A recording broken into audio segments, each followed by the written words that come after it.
wrath of Leigong Cha. The siren's wail sliced through the air, a mournful cry swallowed by the dust and the oppressive weight of what Micheal had become. The floor trembled beneath him, not with fear, but with a barely contained storm raging within. The thugs' voices, arrogant and cruel, echoed from the street. He stepped out of the ruined vault, his former stark silhouette against the weak morning light. He was no longer Micheal, the clumsy cashier. The transformation had reshaped him, both inside and out. His skin crackled with barely visible energy, a blue luminescence dancing beneath the surface. His eyes, once filled with anxiety, now burned with the cold, furious light of a god. He could feel the power of Leigong, the god of thunder, coursing through him, the raw, untamed force of lightning, and the earth-shattering rumble of a storm. His gaze swept over the wrecked betting shop. Gavin cowered behind the counter, whimpering, but it was Wu who drew his attention. The old man lay motionless, a spreading stain of crimson blooming on his chest. A guttural growl, a sound that held the weight of centuries,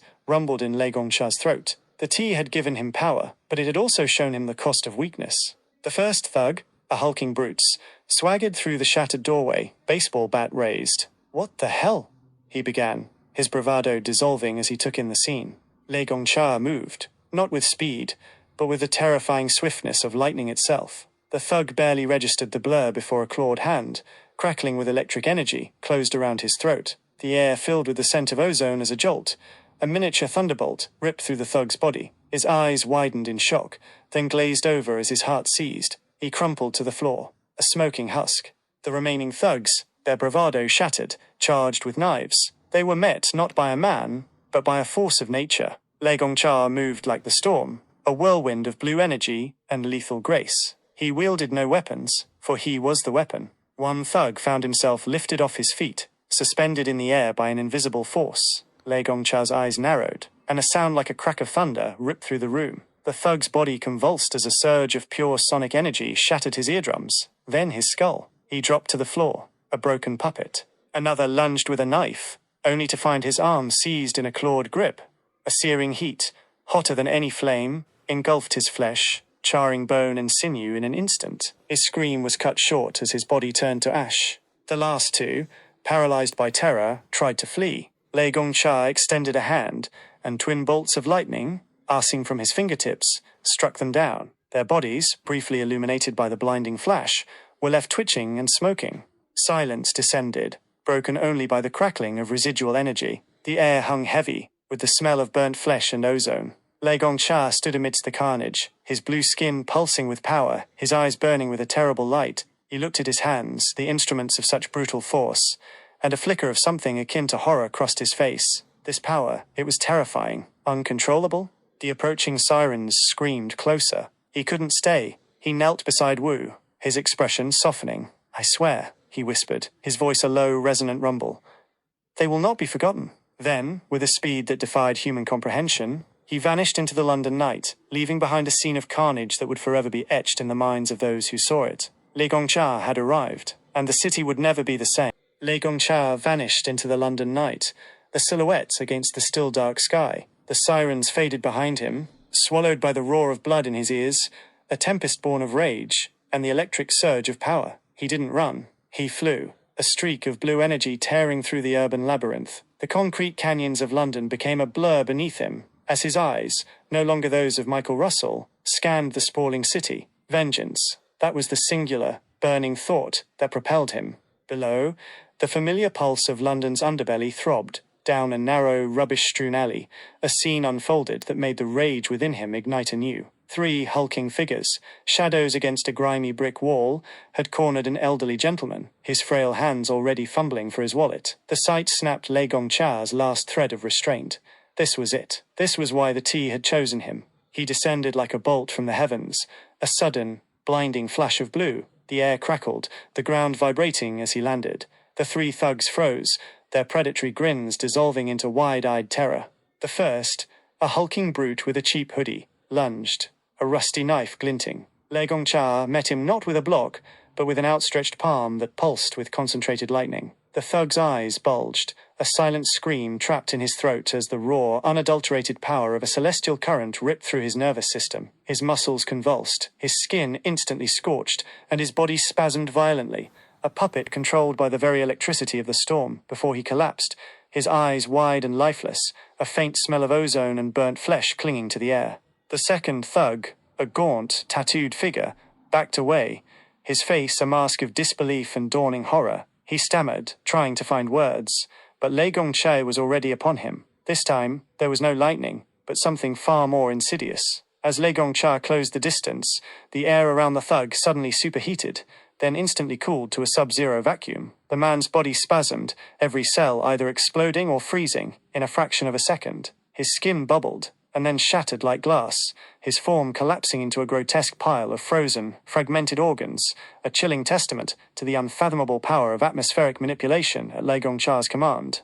The third thug, a young, skinny kid, shrieked, dropping his own knife. He stumbled backward, tripping over his accomplice's cooling corpse, a pungent stench of fear and defecation filling the alley. Tears streamed down his face as he scrambled away, his eyes fixed on the terrifying, glowing figure before him. Leigong Cha's voice, a low rumble that vibrated through the very foundations of the alley, echoed with the wrath of 1,000 thunderstorms. Who planned the robbery on Playdays? The thug, sobbing uncontrollably, his voice a raspy, childish whimper, could only stammer. The teardrops. The teardrops, man. Please. They sent us. Leigong Cha stood motionless, absorbing the name. The Teardrops. A London-based gang. The pieces began to click into place, a chilling clarity forming in his mind. The rage hadn't subsided. It had found a target. The name, The Teardrops, echoed in Leigong Cha's mind, a chilling clarity cutting through the haze of battle. Vengeance had a name now, a target. But as the thought solidified, a strange, creeping sensation began to spread through his transformed body. It wasn't pain, but a profound draining, a fading. The vibrant blue energy that had pulsed beneath his skin flickered, then dimmed. The raw power that had coursed through him receded, like a tide pulling back from the shore. The world seemed to sharpen, then distort.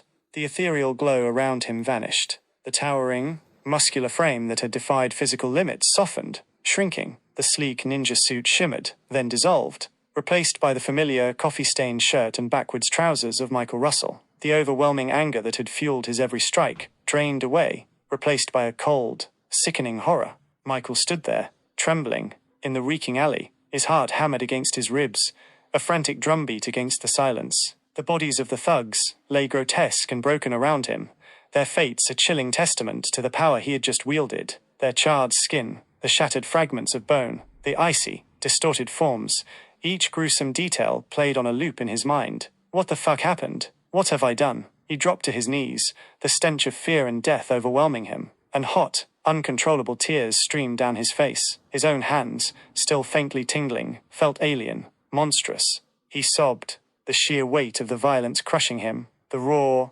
animalistic anger that had consumed him was gone, leaving only terror and profound regret. He was just Michael again, the clumsy cashier, surrounded by the horrific aftermath of something he couldn't comprehend.